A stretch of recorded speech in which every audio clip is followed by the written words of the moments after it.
So what you're looking for in a quality jigsaw to cut metals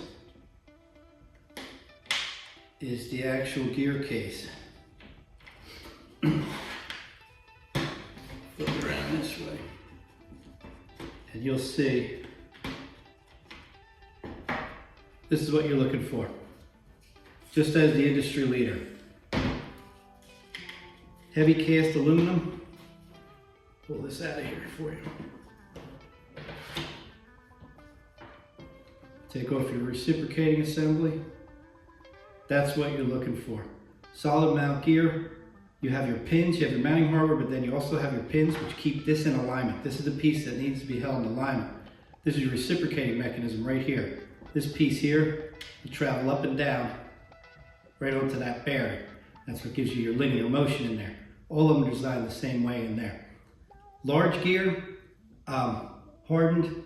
You can see your armature gear right in there. And again, alignment pin and hardware. This is what's going to allow you to cut through your steels. It'll keep everything in alignment. You could go to a home center and you could get a saw for, maybe $100, $90. And what you're going to find, this is going to be plastic case here. Sure, this may be some cast aluminum up here, or maybe a composite, a hybrid, but you're not going to have both sides in here.